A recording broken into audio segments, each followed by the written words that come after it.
আমি যাইতে পারবো কিনা আমার এইটাই নিশ্চয়তা নেই। প্রথমে দেখে বলে যে মেয়ে মানুষ পারবে না, তাদেরকে বুঝাইতে পারি না যে মেয়ে মানুষরাও পারে। আপনারা কেন শুধু ছেলে মেয়ে ভাবেন না যে দেশের জন্য যে সুনাম বয়ে নিয়ে আসবে তাকে তার পাশেই আমরা দাঁড়াই। অনিশ্চয়তা, উদ্বেগ, টাকার অভাবে কি মারিয়ার অংশ নেওয়া হবে না? ফ্রান্সে বিশ্ব আয়রনম্যান চ্যাম্পিয়নশিপ 2026 কেউ কি সাড়া দেবে না?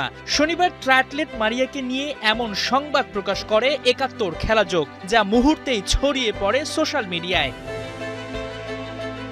একজন অ্যাথলেটের এমন সংশয়ে বিদ্যুৎ গতিতে সাড়া মিলেছে। যুব ও ক্রীড়া প্রতিমন্ত্রী আমিনুল হক বলেই হয়তো হাসি ফুটেছে মারিয়ার মুখে।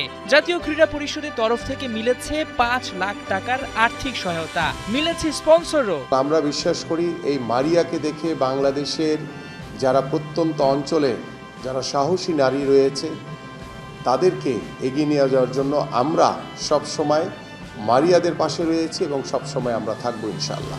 অথচ স্পন্সরের পিছনে ছুটতে ছুটতে ক্লান্ত মারিয়া ভেবে নিয়েছিলেন ক্যারিয়ারকেই থামিয়ে দেবেন। ভেবেছিলাম যে যদি রেসপন্স না পাই তাহলে আমার খেলাধুলা এখানেই শেষ।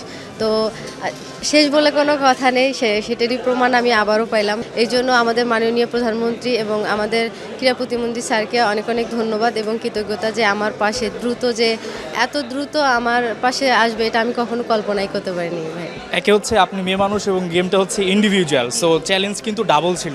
সেই চ্যালেঞ্জটা সহজ হয়ে গিয়েছে এবং সবচেয়ে বড় কথা, যিনি যুব ক্রীড়া প্রতিমন্ত্রী তিনি নিজেও একজন খেলোয়াড় ছিলেন, তিনি এই বিষয়টা খুব ভালো মতো অনুধাবন করতে পেরেছেন।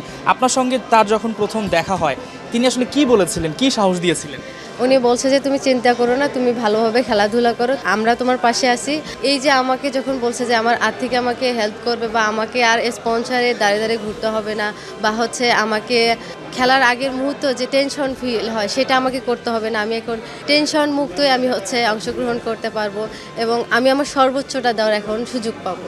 আপনার মুখে হাসি দেখতে পাচ্ছি এবং হাজার হাজার নারী যারাও এখন সাহস পাবে, যেটা জনাব আমিনুল হক বলছিলেন, মেয়েদের উদ্দেশ্যে আপনি মেসেজটা কি দিবেন? আমাদেরকে কেউ জায়গা করে দিবে না, আমাদের নিজেদের জায়গা নিজেদেরকে ছিনিয়ে নিতে হবে।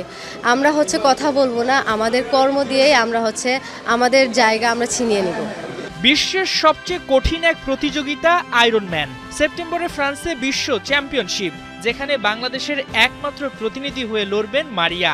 যুব ও ক্রীড়া প্রতিমন্ত্রীর তড়িৎ পদক্ষেপে যেমন এই ট্রায়াথলেটের ক্যারিয়ার থমকে যায়নি, তেমনি নারীদের জন্য মারিয়া হয়ে উঠবেন অনুপ্রেরণার বড় দৃষ্টান্ত। হাসান সজীব, ৭১।